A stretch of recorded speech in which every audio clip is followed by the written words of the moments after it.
So today's lecture is a sort of bridge point. We're going to talk a little bit about the next section of Station 11 in the course, which is the Starship. But before we can get there, we want to jump backwards into the portion of the course called I Prefer You with a Crown to follow up on the second focus point that we were looking at last lecture. We looked at instances of everyday apocalypse, and I said that there was this other focus point, intertextuality with comic books, reminding you that intertextuality is a term popularized by Julia Kristeva, which refers to the multiple ways in which any one literary text, and I think we can extend that to other forms of text. They don't have to be literary texts to be intertextual. We could talk about intermediality, which is when we have the same thing as intertextuality across different mediums, but I want to stick to intertextuality since that word is used more frequently in English studies, and it encompasses a lot of the same concepts. So in the way, any one literary text, and we've said any one narrative, is in fact made up of other texts or narratives by means of its open or covert citations and allusions. And we have the, I don't want to say covert citation of Station 11. There is no comic called Station 11, but there is another covert citation going on here, and it's to Neil Gaiman's comics, the Sandman comics. Emily St. John Mandel, when she visited MacEwan for our Book of the Year festivities, said that it was Neil Gaiman's brief lives that really struck her and inspired the type of comics that Miranda creates in Station 11. So the Station 11 comic book is inspired by Neil Gaiman's Brief Lives, one of the Sandman, part of the Sandman series, a long series of monthly comics which have been turned into a number of collected editions, which we often refer to as graphic novels. But you can see here that the art style, or if you're on the podcast, I'll describe it for you, the art style between Gaiman's The Sandman and the art style of the tip-in plate that was created for the UK edition of Station 11 are quite distinct. The UK tip-in plate has a lot of really clean lines. There's not a lot of detail, and it's operating with very few colors, which was a way that comics were sometimes printed in the 50s and 60s when they simply didn't have enough money to do the full color print. They would reduce the number of colors that they were using. And whereas the Sandman comics, in this particular instance from Brief Lives, there's more detail, there's a higher degree of realism, the colors have greater depth. We're nowhere near as deep as some comics are today, or even the ones that seem to be implied by the style that Miranda employs in Station 11. She paints her comics. So I don't really feel like either of these fully encompasses what Station 11 would look like, and one of my long-term projects as a prof, but also as just a creative person, is to one day maybe just make a few pages of Station 11 for kicks. I don't know if that would get me into trouble with all sorts of copyright, but we're really riding the crazy copyright wave today because I've got pages from Bill Watterson's Calvin and Hobbes, and so who knows, maybe this YouTube video is going to get dragged down. I beg of you, whomever you are who come here looking and going, hey, is that ours, and are you using it for, I'm not getting a whole ton of monetary gain from this. I get no extra money from these YouTube videos. This is just me teaching, so please leave it alone. But we've got this style, I think, is what I would say for what Miranda is doing in Station 11. And I just sort of add that as a so we know what the covert citation is here. And that's not something that you would be able to ascertain by reading Station 11, although you'd, I think, certainly be able to recognize it if you were to take a look at that tip-in plate and then look at the way that Miranda's art is described by Emily St. John Mandel and go, I don't think that really matches up. That doesn't feel quite right to me. You might notice that distinctiveness. But I don't want to just sort of sit with covert intertextual references. This is sort of almost like a form of trivia, but rather I want to move on to understanding what we mean by the form comics. So comics is an art form. Comics are an art form. Might be a better way to say that. But it is an art form. What's the difference between a comic book and a graphic novel? I regularly, find out that somebody's teenager, somebody will say, "Oh, you teach? What do you teach?" And I tell them what I teach, and I say, "I do some stuff with comic books," and they're like, "Oh, my whatever their child is reads comic books." Or they don't say that, they should, but reads comic books. And then the child, they say reads comic books, and the child jumps in at this point, usually 15, 16, 17 years old, and says, "Graphic novels, Dad," or "Mom, graphic novels." And that pretty much sums out how the term graphic novels is employed by the majority of people in North America. When I run into people who are like, I'll say, "Oh, I teach comic books," and they'll say, "Is that the same thing as graphic novels? Because I read graphic novels. I don't read comics." Yeah, you do. You read graphic novels, you read comics. Comics is the art form. Comic books is a form of comics. Graphic novels, a form of comics. But they're both comics. And so when I say comic books, I think of it as a much more encompassing thing. But there is a distinction that we can draw between comic books and graphic novels.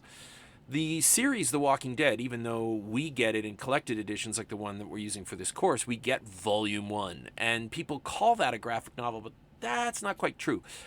Because The Walking Dead was originally published as a periodic series produced in the comics medium. A periodic series produced in the comics medium. The stories in a comic book are released episodically and can continue indefinitely, just like a TV series.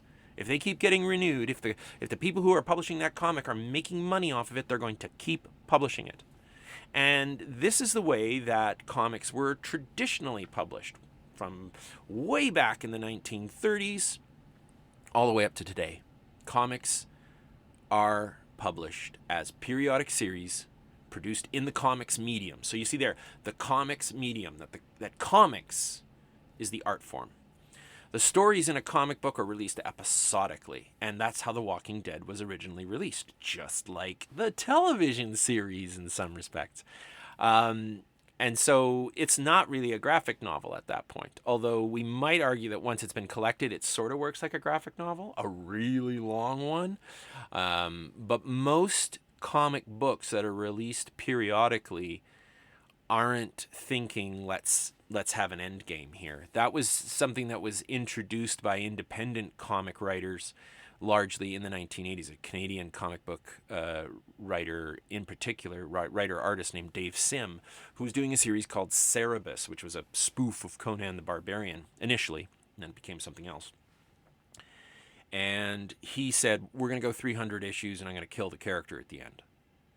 And that was sort of unheard of, because you didn't kill characters. You could kill characters. You could kill Superman, but you're going to bring Superman back. You kill Wolverine, but you'll bring Wolverine back.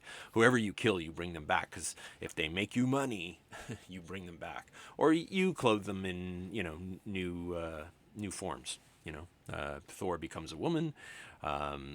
Heroes, adapt. Somebody else puts on the costume, that kind of thing.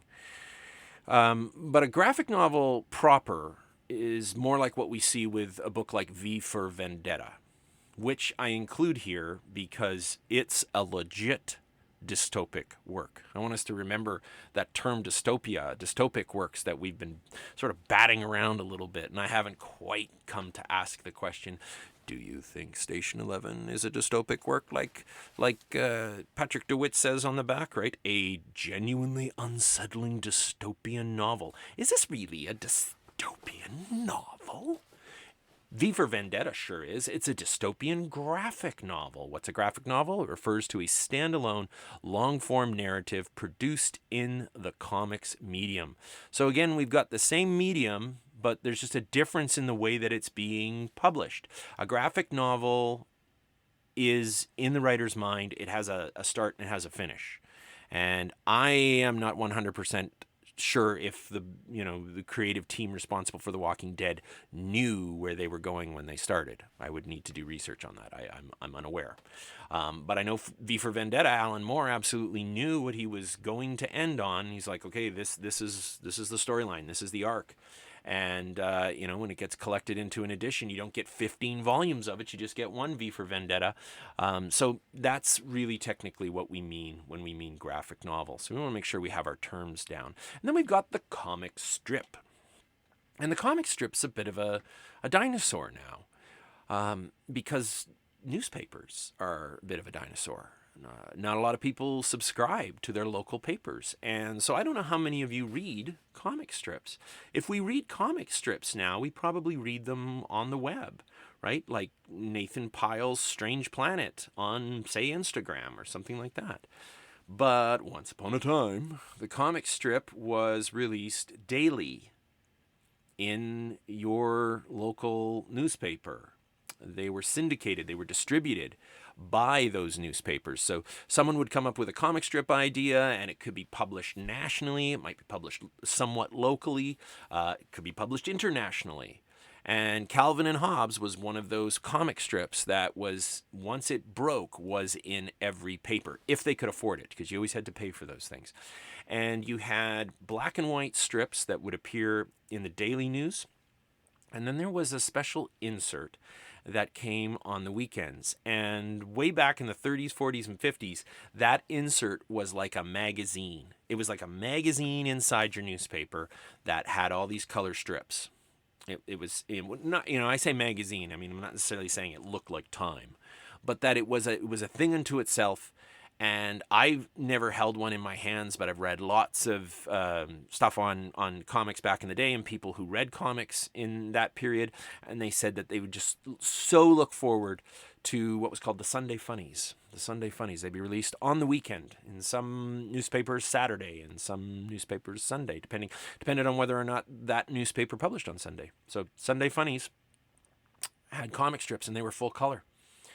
And Bill Watterson, the creator of Calvin and Hobbes, has been celebrated as a writer-artist who reinvented the medium, who made the comic strip exciting again in a way that it hadn't been in a very long time. Things had kind of gotten stale in the comic strip, and you had a lot of comic strips that had been around for a very long time. And those writer-artists were just phoning it in most days, the same old jokes over and over and over again. And along came Calvin and Hobbes and reinvigorated the medium. Now, there'd been other people who had done that in the early 80s, but nobody like Watterson. Nobody did it like Watterson at the level that Watterson did. And we get this reference to Calvin and Hobbes in Station 11. So we had a covert reference to Gaiman's Sandman comics. We get an overt reference in Station 11 when Miranda is saying what she's doing with her Station 11 books. And they start talking about Calvin and Hobbes. "What made you choose that form?" Arthur asks her. He seems genuinely interested. "I used to read a lot of comics when I was a kid. Did you ever read Calvin and Hobbes?" Arthur is watching her closely. He looks young, she thinks, for 36. He looks only slightly older than he did when they met for lunch 7 years ago. "Sure," Arthur says. "I loved Calvin and Hobbes. My best friend had a stack of the books when we were growing up." "Is your friend from the island?" "Maybe I knew him." "Her. Victoria. She picked up and moved to Tofino 15 years ago." "But you were telling me about Calvin and Hobbes." "Yes, right. Do you remember Spaceman Spiff?" She loved those panels especially. Spiff's flying saucer crossing alien skies, the little astronaut in his goggles under the saucer's glass dome. Often it was funny, but also it was beautiful. She tells him about coming back to Delano Island for Christmas in her first year of art school after a semester marked by failure and frustrating attempts at photography. She started thumbing through an old Calvin and Hobbes and thought, these red desert landscapes, these skies with 2 moons. She began thinking about the possibilities of the form, comics form, about spaceships and stars, alien planets, but a year passed before she invented the beautiful wreckage of Station 11. Arthur watches her across the table. Dinner goes very late. And we talked last week, if you're interested, if this is your first time with the podcast, or it's your first time here at the YouTube channel, and you're like, what's this? What's going on? What's this book? Station 11. Pick it up. Check out the other episodes in the series.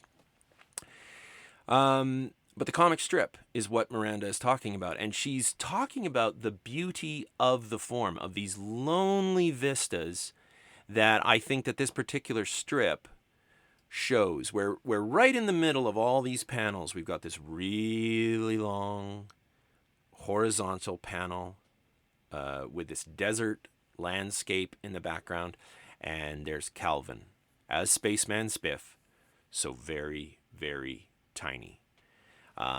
And we might say, well, what is this panel all about? How do we read what's going on here in this moment of what Will Eisner called, of the comics medium, sequential art, where we have, unlike other forms, so, a novel is all text, and a movie is largely image, and a comic is a combination of text and image in a meaningful sequence. So what's the meaningful sequence to this particular strip?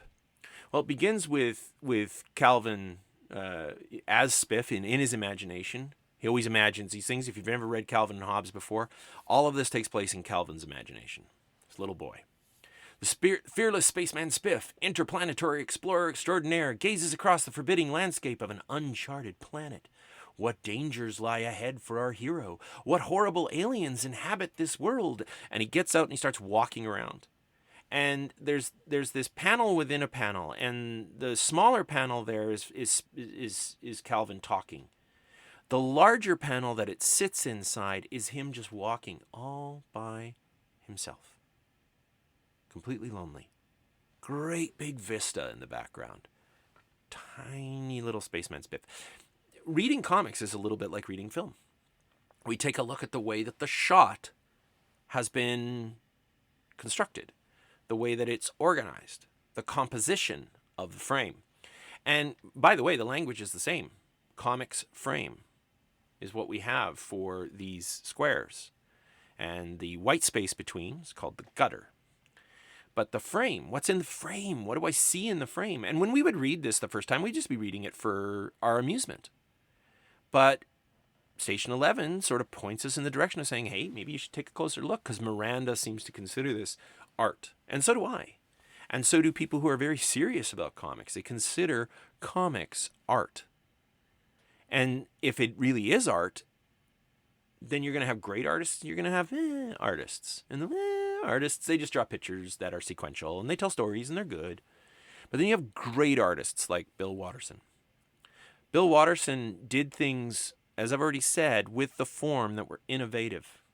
What were some of those things? Well, just moving away from a very standard this many squares for the joke, whatever the joke was, and they'd all be the same size, and they certainly wouldn't intersect with each other, and they certainly wouldn't sit inside each other. We've got frames nesting inside other frames here. And you might say, well, is that really that innovative? Yes, as it turns out, it is. Because we're getting Spiff's dialogue juxtaposed very clearly with this great big empty vista. What strange adventures await the intrepid Spiff? What bizarre occurrence will our hero be the first to witness? And we know from the panel, nothing. So he goes from that panel within a panel to the great big horizontal one that runs as far as both sides of the page, with tiny little spaceman Spiff in the middle. The suspense is the next panel, right? Our hero chucks a few rocks, and there he's very tiny, looking over a huge cliff and throwing rocks way down into a great abyss of this empty planet. And then finally, colored blue. He's blue. He's literally blue. Couldn't be more on the nose. Calvin sighs. I mean, it's sad, right? It's so sad for Calvin to be all by himself. And that's really what this comic is from start to finish, is loneliness. He's lonely on this great big planet. The loneliness that Miranda sort of refers to, that citation, right? And what does Calvin do? He goes into the house and he finds Hobbes.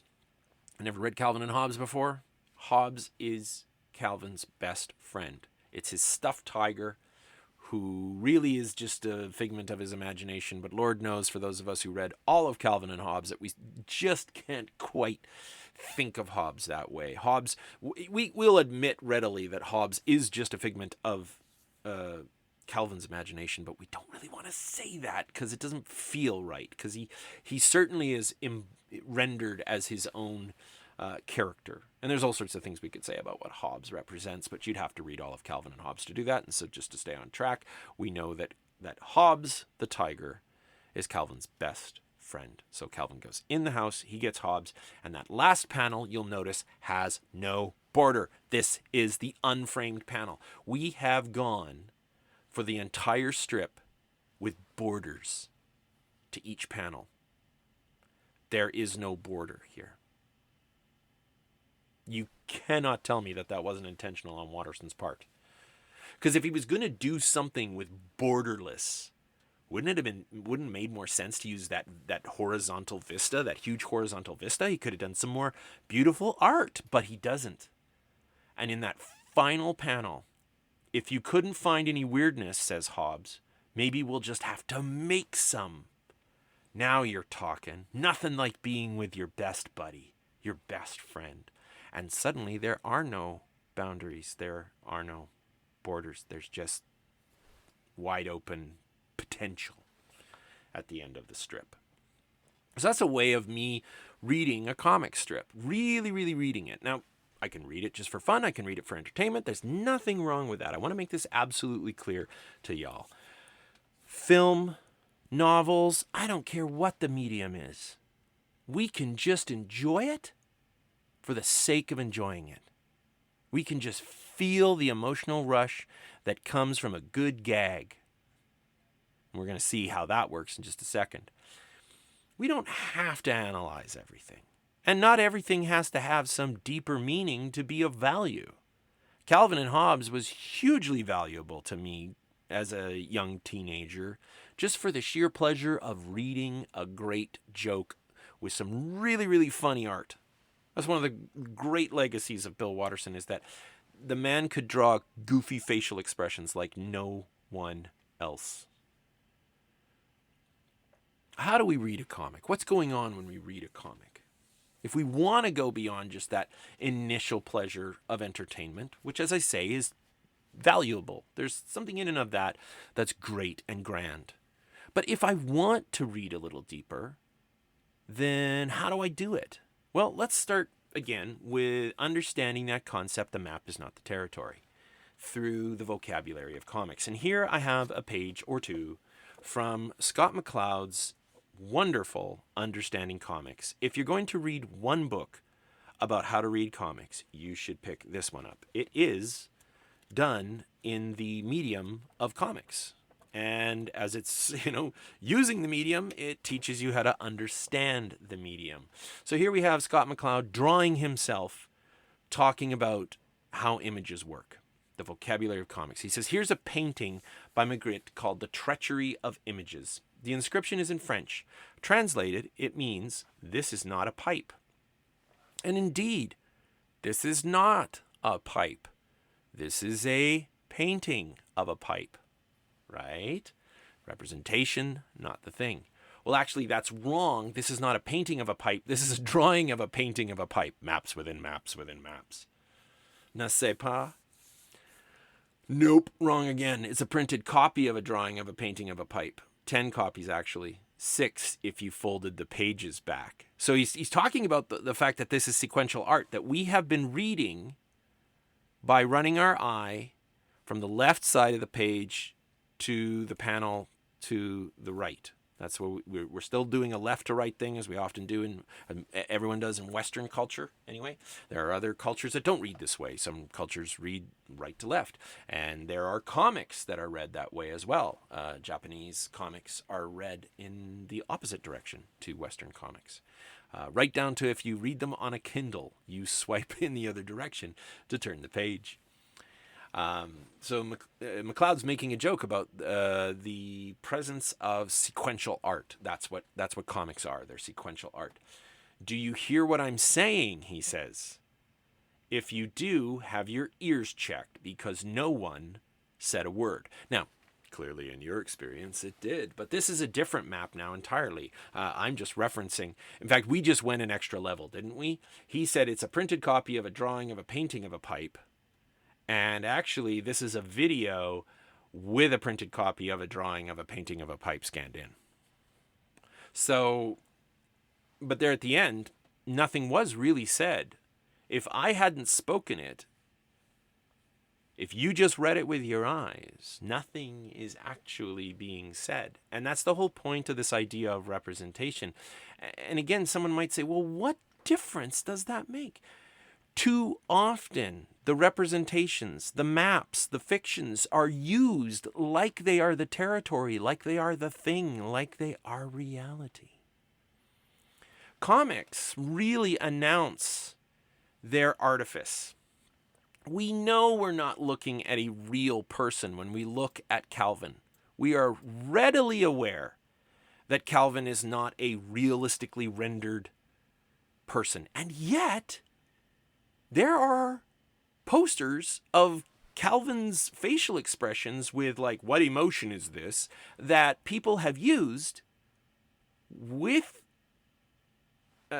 usually kids who are having trouble vocalizing what their emotional state is, recognizing what anger is or sorrow or any of those things, and they can point to Calvin. And whether they're female or not white, they can point and they can say, that, I recognize that. MacLeod talks about this in his book. The ability of cartoons to focus our attention on an idea, I think, an important part of their special power, both in comics and in drawing generally. Another is the universality of cartoon imagery. The more cartoony a face, for instance, the more people it could be said to describe. So if you have a perfectly rendered, realistic face, most of us will say, that's not me. Like, if it doesn't look like you, it's not you. The less detail is given to that face in a comic, the more universal it becomes. Until finally, we can just go with emojis. And emojis have a universality to them. We don't look at emojis and think, well, that's not me because my head's not perfectly spherical. And, we go, oh, smiley face. And we recognize that as our emotional position. I want to just jump back to what MacLeod says there about the ability of cartoons to focus our attention on an idea. The way that the frame locks it all down. You remember that when I was talking about the map not being the territory initially, I said we don't know anything that happens outside of the frame. Anything that happens outside the frame is mere speculation on our part. There's a horizon of expectation that narrative produces. And in comics, this is rendered through the way that the panels are arranged, the way that these frames are organized. And MacLeod breaks them down into a number of different movements, movement to movement, action to action, subject to subject, scene to scene. It doesn't matter too much to us except to understand that what we have here is sequential art of particular panels. And if we're going to analyze those, we only ever want to analyze what's actually in the frame. MacLeod talks about a concept called closure, which I find really, really helpful to understand, not only for reading comics, but for reading fiction and watching movies as well. Comics are made up of those individual boxes called panels or frames. And inside that panel, in this particular instance that MacLeod has drawn, we've got a guy attacking someone else with an axe. The attacker says, now you die. The person being attacked shouts, no, no. And then we get the gutter. The gutter is that blank white space or black space or some other kind of space in between the comic panels.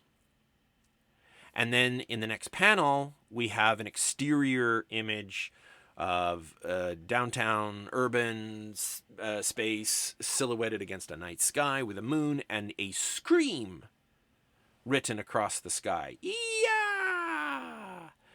We can get into all sorts of diegetic, non-diegetic stuff like we were talking about with film earlier. But if you read comics, you know that no one sees a giant "ee-ah" in the sky. That's just, that's the moment of exclamation. Who died? Who's screaming? Now, because we saw a guy with an axe attacking another guy with an axe, we say the guy who was being attacked by the axe guy. But we don't know. We're not sure. Maybe the guy who's being attacked grabbed the axe out of axe guy's hand and attacked him. And maybe the third panel would be a surprise panel of this guy looking shocked, holding the axe. I can't believe I struck back and killed him. Or maybe somebody burst through the door at the last section. Second, not section. Last second. More than likely, though, the axe murderer murdered the person without the axe. And the idea of closure is where we take incomplete information and come to a conclusion. And we do it all the time. If we see half of an image, our brain will extrapolate what the rest of the image looks like. We're actually doing this all the time right now, trying to figure out what people look like behind COVID masks. And I met a guy this last year who works in the restaurant business, and he said, it's really shocking. Like, they come in, they've got the mask on, and you think, I know what this person looks like. They sit down at the table, they take the mask off. Nope, you didn't. You didn't know what they looked like. Something about the rest of the face, completely different from what you assumed. But the brain, pattern recognition animal, the brain wants to fill in the gaps. And we do this all the time with narratives. And comics just illustrate it for us. They show it to us very, very carefully so that we can understand this concept of closure. Now, to further understand this concept of closure, I want us to take a look at a few pages that Bill Watterson created for a collection of Calvin and Hobbes comics. So this one was never published as a comic strip. In fact, instead, this one works more like a comic book. So it starts with this panel. We can see arms shooting out of the house. If we read a lot of Calvin and Hobbes, we're pretty sure that's his mom, because his dad is almost never home and is not very hands-on with Calvin. So it's probably his mom, but we don't know for sure because we can't see. But we see the speech balloon that says, if you're going to tear around with a squirt gun, do it outside. And Calvin launched in midair, flying out of the house. We can see the squirt gun just a little below him. And then we get this gigantic full-page image of Spaceman Spiff's tiny little spaceship heading towards a gigantic orange and yellow and red planet. And the text says, a dreaded Nagon mothership fires a bolt of deadly destructo ray that sends a small red spacecraft reeling towards an unknown planet. Inside that spacecraft is our hero, the intrepid Spaceman Spiff, interplanetary explorer extraordinaire. And now we turn the page. Now let's stop before we turn the page and just recognize that the very act of turning the page is a moment of closure, especially in comics. Prose, not so much, because prose, they don't really plan where the page ends. Children's books, they do. But prose novels, it's just another page, and you turn in mid-sentence sometimes. But with a comic book, there's a break. And a really good comic artist tries very hard not to cut mid-sentence, mid-concept, but rather to make every page conceptually enclosed. Not like, you have to get all the action in the entire book in on one page, but just that you don't have to turn the page to go, unless they're wanting to surprise you, right? So we turn the page, and now we see Calvin as Spaceman Spiff inside his spaceship. Our hero wrestles the controls, but the Altudatron refuses to respond. With ever-increasing velocity, Spiff roars to his doom as we see an exterior shot of... I'm talking about it like it's a film, of an exterior, this huge exterior frame. Again, with a great big planetary vista. This crazy desert planet. Spiff's only hope is to attempt a 1,000-mile-an-hour landing. Our hero lowers the landing gear and levels out. Will he make it? And now we have to turn the page again. And by this point, we're fully into Spiff's world. And Watterson drags us right back to Calvin's. We see this, we turn the page, first panel, Calvin looking grumpily back at his house, where he was just tossed from, he says. So if we were to go back to the first page of that, we've got Calvin being launched out of the house. And then it takes us, I don't know, a minute maybe? Less? A couple seconds? But certainly not the amount of time that it would have taken Calvin to actually hit the ground if his mother had actually thrown him out of the house. Comics are great because you can do stuff in them that if you did in real life, you'd be in serious trouble for. You chucked your kid out of the house the way that Calvin's mother chucks him here, even in the 80s, that would not have been okay.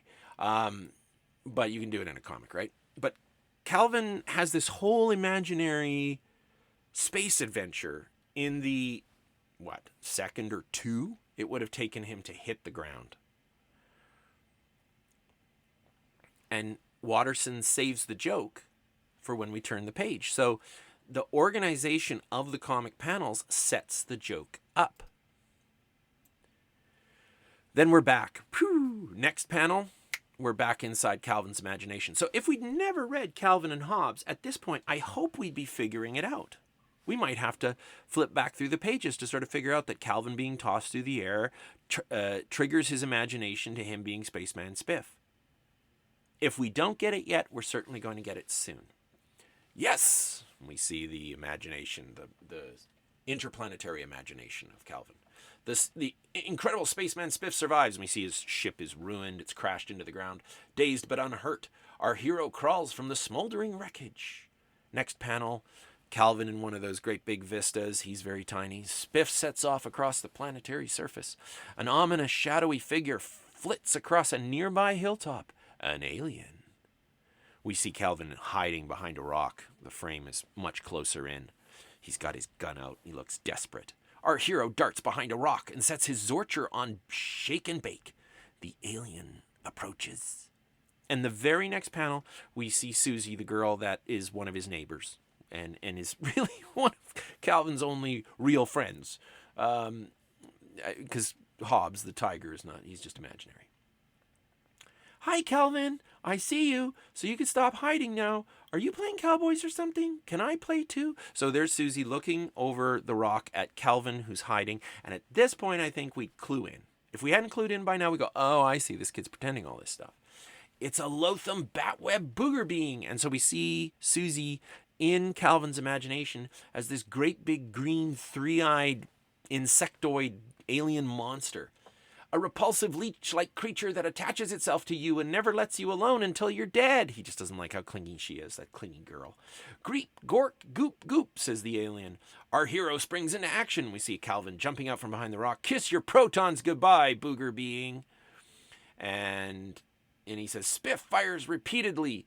But to his great surprise and horror, the Zorch charge is absorbed by the booger being with no ill effect. Instead, the monster only becomes angry. And maybe we're too invested in Calvin's imagination to remember what's actually going on here, but we turn the page, a little bit of closure, right? And the joke is right up there at the top of the page again. Why'd you do that, you mean little creep? I'm telling your mom. And there's Susie completely soaked. Uh-oh, says Calvin. Zounds, we're back to Spiff. And we're back to Spiff in a panel with no borders. The booger being is in alliance with the Nagon mothership that shot Spiff down in the first place, so now we can see how Calvin imagines his own mother. Our hero opts for a speedy getaway, and now we're back in the real world with Calvin's mother standing looking angry in the foreground, and Susie's pointing. We don't even need a speech balloon for Susie. We know exactly what's being said here. So even though she's clearly saying something, the comic doesn't represent that. This is this idea of what McLeod was talking about earlier with the idea of focus, that a comic can focus our attention, just like a film focuses our attention. Somebody's in a dance club and there's all this music in the background, but the only thing we can hear are the people who are talking to each other, and there's often not even shouting. And I'm always thinking, like, you have to shout in most clubs I've ever been to, because the music's just that loud. But a movie wants us to focus our attention, and so the music gets moved into the background of the audio track, and the dialogue comes to the center. our attention is being focused. We can even think about the way in which writers use motifs to focus our attention on particular things. Again, when we talk about the map not being the territory, the map is focused on particular things. A map at MacEwan shows you how to get to your classes. It's focused on making sure that you know how to get around MacEwan. It's not focused on telling you where the nearby comic shop is. It's not focused on telling you where the best place to go and get sushi is. None of those things. It's focused on telling you where you go to inside the building. And so different maps, different foci, right? So here the focus is on the gag, on the joke, right? At the Booger Bean's distress signal, a gigantic Negon materializes on the planet's surface. Calvin running around the corner of the house. Next panel is a full page panel with tiny little Calvin running from great big gigantic Negon, which is his mother. If we're catching on by this point, we're like, that is definitely his mom. With a ground-shaking lunge, the Negon is after Spaceman Spiff, and we turn the page. Our hero leaps into a crevice. Knowing his Zorcher would be useless against the behemoth, Spiff arms the Demiso bomb he keeps in his belt for just such an emergency. And if our eye jumps across the page, and this is the difference, by the way, we talk about differences between forms of media. What's the difference between a book and a movie? Our eye can wander around a book's page, and we are almost never surprised in the way that a movie can surprise us. Movies and audiobooks, as it turns out, can surprise us like that, because our eye can't wander around the page. But a movie can give us a jump scare. A movie can give us a sight gag that happens suddenly. And comics can do it too, to some degree. Watterson's already done it twice. It's almost as if, because I mean, let's face it, he could have stretched this out for another thing so that we turn the page and there'd be the result of the joke. But he doesn't do this in this particular case. He allows us to see what's coming. Calvin chucking a water balloon at his mom. And so we may already be laughing while we're still taking a look at Spaceman Spiff yelling, "The Negon rounds the corner, Spiff heaves the bomb," and the bomb flying through the air towards this gigantic alien thing, before we see the next panel at the top of the next page, which is Calvin throwing the water balloon. "Ha ha, death to Negons. Calvin, don't you dare throw that." Closure. We get a leap in the narrative here. We never see the water balloon hit the mother. The comics can play with time in that way, from panel to panel. Could be a stretch of seconds, could be instantaneous, it's the very next moment, could be a year later. Comics can do that, they can jump like that. Films do too, books do too. They all do it in different ways, playing with time. And it's one of the ways that we can recognize that these are representations and not reality. In reality, we have to watch every tedious second of, say, I don't know, a lecture on comic books. But if this was rendered as a comic, it was rendered as prose. If it was rendered as a film with editing, you could cut out some of those things. The monster is only stunned. His mother's soaking wet. We don't see the balloon hit. We just go straight to her soaked. I think that's great because it's just as funny this way. We see her skidding in there and saying, "Calvin, don't you throw that?" And then she's totally soaked, and Calvin's already trying to fill another one while he's looking over his shoulder. The monster is only stunned. Spiff quickly tries to arm another bomb. It's too late, and we get another picture of Spaceman Spiff as he's being lifted in a gigantic hand. He's been captured. Oh no, he's been captured by the gigantic Negon. The Negon has him. What will happen now? Well, we would have to turn the page to find out. So we've got the gutter that creates that moment of what happens next, closure. But each page does too. Each page creates a moment of we try to extrapolate what will happen next. We do it while we read books. We do it while we watch movies. We try to figure out what happens next. It's why spoilers are such a big deal, even though psychological studies have been done that show that spoilers don't really matter that much. Now time leaps forward the length of a shower, it seems, because we've got the father coming in. He's hanging up his jacket in the closet. He says, "Hi, honey, I'm home." Boy, what a day at the off. Oh, what's with the towels? And we get the next panel where he's looking at his wife, or don't I want to know? And she's got a towel wrapped around her, and she's got a towel wrapped around her head. You can tell she's been in the shower. Your son is in his room waiting for you to have a talk with him. And the last panel we get is of Calvin with he's wringing his hands. He's got this like nefarious look on his face. In the smelly, gloomy dungeon, Spaceman Spiff prepares a cunning trap for the approaching Nagon King. Soon our fearless hero will be free again. And he's got the old bucket on the door trick. When his dad walks in, he's going to get a bucket of water on the head. And we know that Spaceman Spiff will run out and the adventure will continue.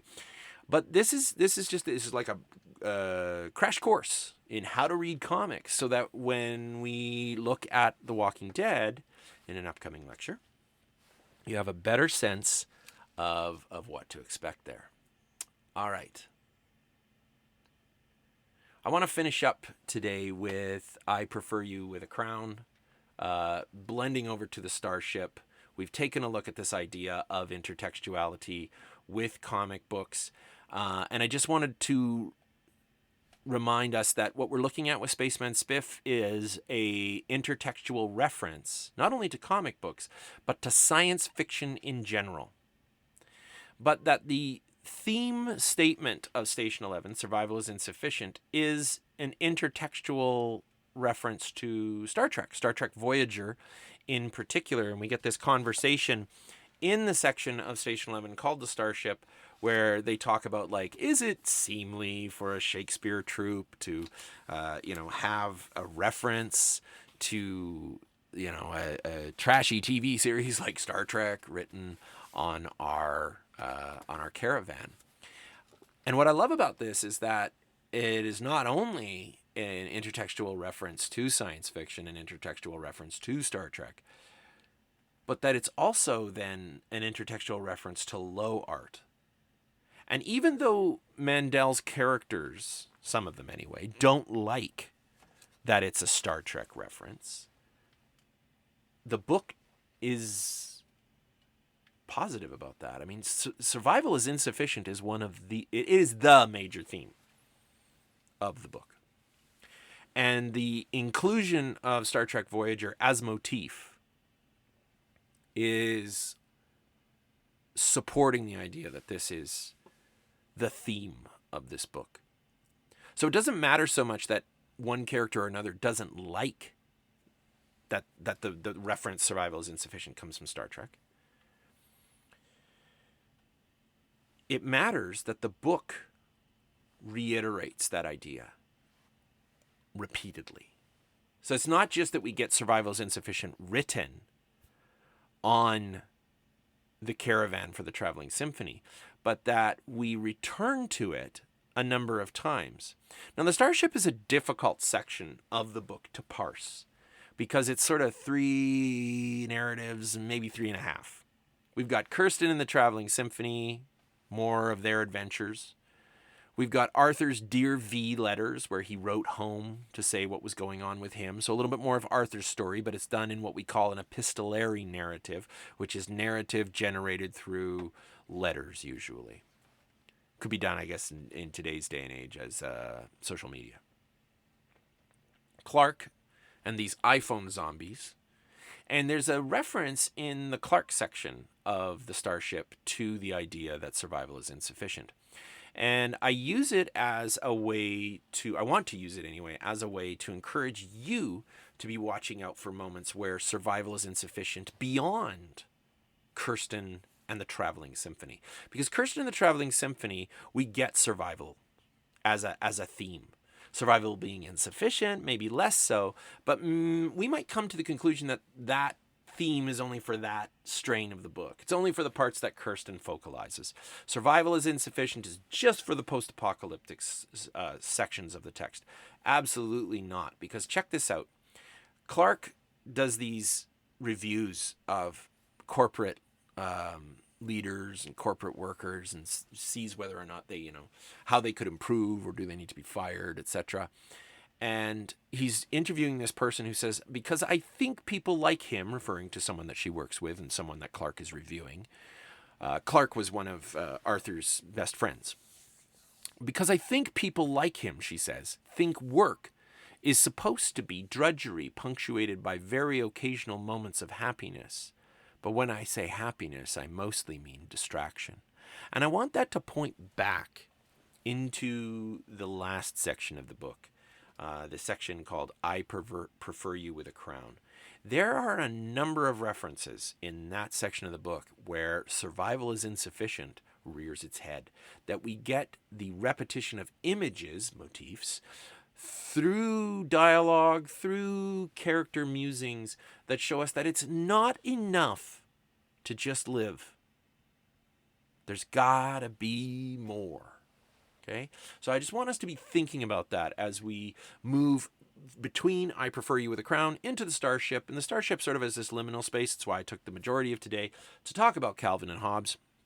Before we move into the next section of Station 11. So next time, we're going to be moving on from the Starship to Toronto. So we get back to Jeevan. And we'll also be looking at The Walking Dead very soon. So I'll see you next time.